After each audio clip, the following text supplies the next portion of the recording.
रहीम। अस्सलाम वालेकुम dear students, मैं हूं अमीर हुसैन गाजी, एडवोकेट हाई कोर्ट और अल गाजी लॉ अकेडमी शाहदरा लाहौर। आज का जो हमारा लेक्चर है वो new syllabus English LLB part 1 के बारे में है। पंजाब यूनिवर्सिटी ने 1 जनवरी 2023 और 11 जनवरी 2023 को जो अपना सिलेबस चेंज किया था, उसमें उन्होंने अपना जो है वो इंग्लिश का सिलेबस भी चेंज किया और उसमें जो है वो शॉर्ट स्टोरीज को 5 शॉर्ट स्टोरीज को जो है वो शामिल किया गया। ओल्ड सिलेबस के मुताबिक 14 थी और उनको ख़त्म करके उन्होंने 5 स्टोरीज रख दी। तो आज हमने सिर्फ आपको ये बताना है कि हाउ टू स्टडी और हाउ टू अंडरस्टैंड और how to memorise the short stories. Short stories को पढ़ने का इंतहाई आसान और सादा फार्मूला क्या है, ये हमने आपको बताना है। ये सुनने से पहले इस लेक्चर को आप अपना मटेरियल जो है वो अपने पास रखें और इसको लिख लें, राइट डाउन कर लें। और आज का जो लेक्चर है वो इंतहाई अहम होने जा रहा है आपके लिए, और ये आपके लिए जो है वो सरमाया होगा और आप इसको जो है वो अपने नोट्स बना सकते हैं बड़ी आसानी तरीके से। वो जो 5 शॉर्ट स्टोरीज हैं जो कि हमने बताया था अपने पिछले लेक्चर में भी को वो कौन सी 5 शॉर्ट स्टोरीज हैं, उसमें है the hollow of the 3 hills, और दूसरी है the fall of the house of Usher, तीसरी है द सिग्नल मैन, और चौथी है द हैप्पी प्रिंस, और 5वीं है द येलो वॉलपेपर। तो ये 5 शॉर्ट स्टोरीज हैं। बच्चे जो हैं इसमें बड़े कंफ्यूज होते हैं। हमने एक ऑलरेडी लेक्चर दे दिया है बेसिक इन्फॉर्मेशन का, उसमें नंबर कितने आपको आ सकते हैं, कितने सवाल पूछे जा सकते हैं और कितने वर्ड पूछे जा सकते हैं, वो हमने रिकॉर्ड करवा दिया है और अपलोडेड है। तो वो हम इस लेक्चर के डिस्क्रिप्शन में भी वो लेक्चर डाल देंगे, तो आप उसको भी सुन लीजिएगा। तो चलते हैं जी कि शॉर्ट स्टोरीज को पढ़ने का आसान तरीका जो ये आसान फार्मूला है अल गाजी लॉ अकेडमी ने वो क्या बताया है। इसके अलावा हमारे जो भी हम चीज़ बताएंगे या बता रहे हैं उसके बड़े आसान और अच्छे नोट्स जो हैं वो हमारे पास आसान इंग्लिश में मौजूद हैं, और उसको वो 1 बाय 1 जब हम शॉर्ट स्टोरीज आपको बताएंगे तो उसके शॉर्ट स्टोरी जो नोट्स हैं उसके बारे में भी आपको थोड़ा ब्रीफ करते जाएंगे।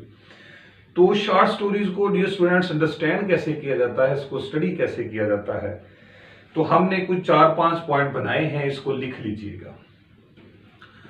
सबसे पहले हमेशा याद रखिएगा कि जब भी आप शॉर्ट स्टोरी पढ़ रहे होते हैं तो आपको उसके राइटर के बारे में पता होना चाहिए। नंबर 1, द राइटर, लिखा किसने है, ऑथर कौन है, उसकी तमाम बायोग्राफी जो है वो आपके पास महफूज होनी चाहिए। अगर आपको राइटर का नाम और उसकी बायोग्राफी का नहीं पता तो आप अपनी शॉर्ट स्टोरीज के ऊपर अबूर हासिल नहीं कर सकते, ठीक है जी। तो हमने एक बड़ा आसान सा फार्मूला आपको दिया है कि राइटर के बारे में या ऑथर के बारे में उसकी जो बायोग्राफी होती है वो आपने उसमें से चीजें पढ़नी कौन कौन सी होती हैं। बच्चों को तो यही मसला है ना कि हम उसमें से याद क्या करें, ऑथर के बारे में क्या पढ़े हम, राइटर के बारे में क्या पढ़े हम। तो राइटर के बारे में ये 5-7 चीजें हैं, इनको नोट कर लीजिएगा क्या क्या पढ़नी है। बहुत अहम है कि आपको राइटर का फुल नेम पता होना चाहिए, उसका पूरा नाम क्या है। अगर आपको शॉर्ट स्टोरीज के राइटर का नाम नहीं पता और आपने अपनी जो क्वेश्चन आता है या समरी आती है उसमें नाम नहीं लिखा तो एक वेरी बैड इंप्रेशन होगा। तो उसका फुल नेम आपको पता होना चाहिए। इसके अलावा बाज़ औक़ात उनके पेन नेम भी होते हैं, कलमी नाम भी होते हैं, तो वो कलमी नाम भी जो है वो आपको पता होना चाहिए। नंबर 1। नंबर 2, आपको राइटर की बर्थ के बारे में पता होना चाहिए कि वो उसकी प्लेस ऑफ बर्थ क्या थी। अगर ईयर याद है तो फिर ईयर भी आप लिख सकते हैं, और अगर आप उसको पेरेंटेज उसकी याद है यानी उसके वालिद जो है या फादर जो हैं या मदर जो हैं जो बड़े फेमस थे, अगर किसी फेमस फादर की ये औलाद है, किसी फेमस मदर की ये औलाद है, तो उसके बारे में भी एक आध लाइन आप लिख लिया करें, ठीक है। तो दूसरा birth, place of birth, year of birth और उसकी पेरेंटेज के बारे में अगर मालूमात पेरेंटेज की अच्छी मौजूद है तो डेथ के बारे में भी बता सकते हैं कि उसकी डेथ कहाँ पे हुई। ज्यादा डिटेल नहीं है, ये एक एक लाइन का जो है वो आपके पास मटेरियल मौजूद होना चाहिए। लंबी डिटेल में नहीं जाना क्योंकि वर्ड्स आपने बहुत कम लिखने होते हैं। इसके बाद तीसरी मालूमात जो है राइटर की, वो आपके पास उसकी एजुकेशन की होनी चाहिए कि उसकी तालीम क्या थी। ठीक है जी, एजुकेशन मतलब पीएचडी था, वो एमए किया हुआ था, एमएससी किया हुआ था, वो क्या था। उसके बाद उसकी लाइफ के बारे में भी एक लाइन लिख देनी है कि उसकी लाइफ बड़ी लग्जूरियस थी, बड़ा अमीर आदमी था, प्रॉस्परस लाइफ थी उसकी, या बड़ी हार्डशिप्स थी उसकी लाइफ के अंदर, या उसने पॉवर्टी के अंदर जो है वो अपनी जिंदगी गुजारी। ये सब एक एक लाइन का जो है वो आपके पास मटेरियल होना चाहिए। इसके बाद प्रोफेशन, वो उसका प्रोफेशन था क्या। ठीक है जी, मसलन कि जिसने स्टोरी लिखी है, राइटर जो है वो कोई नॉवेलिस्ट था, वो कोई शॉर्ट स्टोरी राइटर था, वो कोई पॉलिटिशियन था, वो कोई डॉक्टर था, वो कोई इंजीनियर था, या वो कोई लॉयर था। ये मालूमात होना भी आपकी इंतहाई जरूरी है। एक लाइन की मालूमात है कि ही वॉज अ डॉक्टर, या he was a politician, he was a philosopher, क्या था। इसके बाद जी पांचवी चीज जो आपने करनी है वो है राइटिंग स्टाइल, कि ये जो राइटर है स्टोरी का, उसका राइटिंग स्टाइल क्या है, किस किस्म की ये शॉर्ट स्टोरीज लिखता है, या इसकी राइटिंग जो है वो किस चीजों के ऊपर है, वो फोकस किन चीजों के ऊपर करता है। क्या वो मोरालिटी के ऊपर फोकस करता है, क्या वो इनजस्टिस ला कानूनियत के ऊपर फोकस करता है, या वो करप्शन के ऊपर फोकस करता है, या वो हिस्टोरिकल पर्सपेक्टिव के ऊपर फोकस करता है, या वो साइंटिफिक फिक्शन के ऊपर जो है वो फोकस करता है। तो उसकी राइटिंग स्टाइल जो है, इसके बारे में जानकारी सबसे अहम है कि उसका राइटिंग स्टाइल क्या था।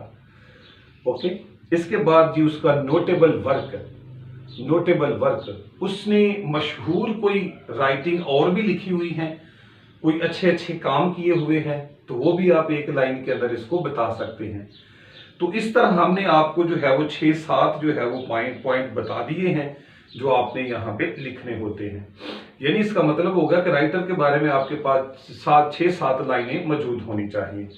ज्यादा लंबी डिटेल हम नहीं कह रहे, तो राइटर के बारे में 6-7 या मैक्सिमम 8 लाइन के ऊपर जो है वो आपके पास उसका ब्रीफ इंट्रोडक्शन जो है वो मौजूद होना चाहिए। ओके जी, ताकि अगर वो राइटर के बारे में पूछ रहा है तो फिर आप उसको आसानी से लिख सके। तो पहला फेज मुकम्मल हुआ कि हमने राइटर के बारे में जानना है। दूसरी अहम तरीन बात, आपको उस शॉर्ट स्टोरीज की तमाम कैरेक्टरिस्टिक्स के बारे में पता होना चाहिए, तमाम असेंशियल पॉइंट्स का पता होना चाहिए, तमाम इंपॉर्टेंट जो मटीरियल पॉइंट्स हैं उसके बारे में पता होना चाहिए। ये मैक्सिमम 4 से 5 लाइनों को जो है वो आपको इसके बारे में पता होना चाहिए। ठीक है जी, मटेरियल जो है कि असेंशियल पॉइंट उसके क्या हो सकते हैं, ये सीक्वेंस के साथ जो है वो आपको सारी मालूमात होनी चाहिए।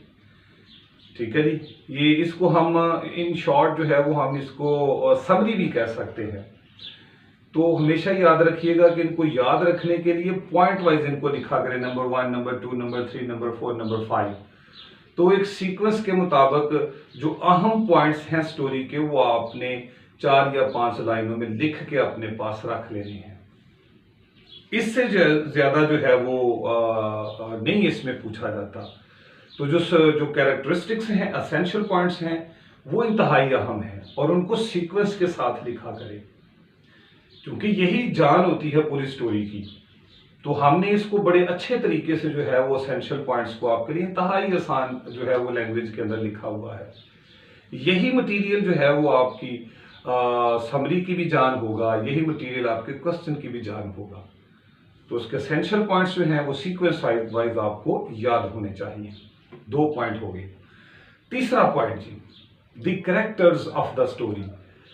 स्टोरी के अंदर कितने कैरेक्टर्स हैं उसके बारे में भी आपको मुकम्मल जो है वो इंफॉर्मेशन होनी चाहिए। अगर दो कैरेक्टर हैं तो उसको लिखें और हर कैरेक्टर का लिखें कि ये क्या है, ये कैरेक्टर से सिंबॉलिकली इससे क्या मतलब लिया जा रहा है, इस कैरेक्टर का स्टोरी के अंदर किरदार क्या है। ठीक है जी, तो ये भी आपकी 2-3 लाइनों के अंदर आप उस कैरेक्टर को अच्छे तरीके से आप समराइज कर सकते हैं। अगर कैरेक्टर का आपको पता नहीं है और आपने कैरेक्टर का लिखा नहीं है, अगर समरी पूछी गई है, क्वेश्चन पूछा गया है, तो आपका सवाल तो अधूरा ही रह गया। तो कैरेक्टर जो है वो इंतहाई जरूरी है। बाज़ औक़ात होता है कि कैरेक्टर है वो सिंबॉलिकली उसका कोई मीनिंग दिया जाता है या पर्पस दिया जाता है, तो वो जो सिंबॉलिकल पर्पस है वो भी बिहाइंड क्या है वो आपने लिखना होता है। इसके बाद जी नेक्स्ट है हमारे पास द स्टोरी। कहानी क्या है, ये जो शॉर्ट स्टोरी आपको बताई गई है, ये इसका पर्पस क्या है, इसका बैकग्राउंड क्या है। ठीक है जी, और ये काइंड ऑफ स्टोरी क्या है। 3 चीजें बता रहा हूं। स्टोरी की बैकग्राउंड क्या है, स्टोरी का मॉरल पर्पस क्या है, और स्टोरी किस किस्म की है, द काइंड ऑफ स्टोरी आगे चल के बताता हूं। बैकग्राउंड आपको पता होनी चाहिए कि ये किस बैकग्राउंड में ये स्टोरी लिखी गई है, उसकी थोड़ी सी हिस्ट्री तो पता होनी चाहिए ना। इसके अलावा डियर स्टूडेंट्स, जो अहम बात है, उसका मॉरल पर्पस आपको पता होना चाहिए स्टोरी का, कि स्टोरी से हमने किस तरह का पर्पस लिया, इस स्टोरी का ऑब्जेक्ट क्या था, इस स्टोरी का एम क्या था, मकसद क्या था। ये भी 1-2 लाइनों की सारी बात है। तो इसके बाद काइंड ऑफ स्टोरी, ये जो कहानी, ये जो शॉर्ट स्टोरी आपको दी गई है, ये किस किस्म की स्टोरी लिखी गई है। क्या ये साइंटिफिक फिक्शन है, क्या ये हिस्टोरिकल के ऊपर लिखी गई है, क्या ये किसी की बायोग्राफी लिखी गई है, क्या ये फैंटेसी के ऊपर है, क्या ये रियलिस्टिक स्टोरी है, क्या ये फेबल स्टोरी है, FABLE फेबल स्टोरी है, क्या ये फेरी टेल है। ये काइंड्स ऑफ द स्टोरी हैं। तो ये 1 लाइन के अंदर आप इसको लिख सकते हैं कि ये किस किस्म की जो है वो शॉर्ट स्टोरी दी गई है। ठीक हो गया जी। और अब हम अगर ये जो 3-4 चीजें मैंने बताई हैं, नंबर 1 राइटर के बारे में, फिर मैंने इसकी कैरेक्टरिस्टिक एसेंशियल पॉइंट के बारे में बताया है आपको, फिर मैंने इसके कैरेक्टर के बारे में बताया है, फिर मैंने स्टोरी के बारे में बताया है। ये 4 चीजें मैंने आप तक पहुंचा दी हैं, इंतहाई अहम है। इनको ज्यादा नहीं लिखना, 4-4, 5-5 लाइनें ही इनकी जो है वो अहम होती हैं, क्योंकि अब आपने इन 4 चीजों को आपने अब इसको एक जगह पे लेके आना होता है। ठीक हो गया जी। मसलन ये जो वो पूछता है, अगर आपसे समरी पूछता है, वो write down the summary of the happy Prince, तो अगर वो कहता है जी हैप्पी प्रिंस की जो है वो आप जो समरी है वो लिखें या इसका खुलासा लिखें, तो उसके अंदर याद रखिएगा आपने इन 4 चीजों को एक्सप्लेन कर देना है। ठीक है जी, 3-3, 4-4 लाइनें लिख के आपने उसके अंदर उसको समराइज कर देना होता है। ओके। और अगर वो कोई सवाल पूछ रहा है, क्वेश्चन पूछ रहा है, what is the moral purpose behind the story the happy Prince और द सिग्नल मैन, तो उस पर्पस को लिखने से पहले आपने तारुफ देना होता है थोड़ा सा राइटर का। तो स्टोरी के बारे में बताना है किस काइंड की है, थोड़े से कैरेक्टर को भी बताना है, और फिर उसके आप उसके मॉरल पर्पस या एम की तरफ आ जाएंगे। तो ये जो 4 पॉइंट बताए हैं, इनके ऊपर इंतहाई ज्यादा फोकस करें। यही आपकी समरी है, यही आपके तमाम सवालों के जवाब हैं। अगर आप इन 4 पॉइंट से बाहर निकलेंगे तो फिर आप कुछ जो है वो अच्छा नहीं परफॉर्म कर पाएंगे। शॉर्ट स्टोरी को पढ़ते हुए अगर हम इसको डिटेल में जाएं तो ये बहुत बड़ा एक वसी टॉपिक है, लेकिन हमने, चूंकि हमारा मकसद यहाँ पे LLB के स्टूडेंट्स का ये है कि हमें स्टोरी का समझ आ जाए, हम इसमें से अच्छे मार्क्स ले जाएं, क्योंकि हमारा आगे जाके पर्पस कुछ और है, यानी हमारा लॉ से इस ताल्लुक है। ठीक है जी। तो हमने यहाँ पे उसकी बहुत ज्यादा डिटेल में नहीं जाना, या हमने बहुत ज्यादा इसके बारे में पढ़ने की जरूरत नहीं है कि स्टोरी का प्लॉट क्या होता है, ये वो। तो वो हमने बहुत ही आसान तरीके से आपको बता दिया कि 4 पॉइंट इंतहाई अहम है। यही 4 पॉइंट आप अपनी समरी में ऐड करें, यही 4 पॉइंट आप अपने क्वेश्चन के जवाब में जो क्वेश्चन है उसका आंसर लिखते हुए करें। कोई भी सवाल आ जाए आप इसके ऊपर अच्छे तरीके से परफॉर्म कर सकते हैं। ठीक है जी। तो इन्हीं 4 चीजों को फोकस करके आप अपना शॉर्ट स्टोरी जो है वो उसको याद किया करें और उसके अपने नोट्स तैयार किया करें। हमारे पास जो है वो इन्हीं चीज़ों को हमने सामने रखते हुए अपने बेहतरीन नोट्स तैयार किए हुए हैं। आप हमसे रब्ता कर सकते हैं, हम इंशाल्लाह आपको इसके अच्छे नोट्स प्रोवाइड करेंगे। इसके अलावा अब एक और लास्ट पे जो सबसे अहम बात है वो ये है कि जो पास्ट पेपर होते हैं ना, उनको आप ज़रूर स्टडी किया करें। 2017 से लेकर आज तक जो इसके पास्ट पेपर्स हैं, ये जो 5 शॉर्ट स्टोरीज आपको दी गई हैं, इसके मुतल्लक पास्ट पेपर्स के अंदर जो सवाल लिखे गए हैं, जो समरीज लिखी गई हैं, उनको आप ज़रूर देखा करें कि ये पूछा क्या गया है इसके अंदर, और उसके मुताबिक जो है अपनी स्टडी को ढालने की कोशिश करें। अन्यथा पढ़ने की कोई ज़रूरत नहीं है। मार्केट में ऐसी कोई किताब नहीं है जिसके बारे में हम आपको रिकमेंड करें। हम इंशाल्लाह अपनी बुक जो है वो कंपाइल की तरफ जा रहे हैं। जो ही शाया होगी हम आपको बताएंगे, लेकिन हमारे पास नोट्स मौजूद हैं आपकी रहनुमाई के लिए। तो ये शॉर्ट स्टोरीज के बारे में हमारा बड़ा अहम लेक्चर जो हमने आप तक पहुंचा दिया है। So thank you so much. अस्सलाम वालेकुम वरहमतुल्लाहि वबरकातुहू।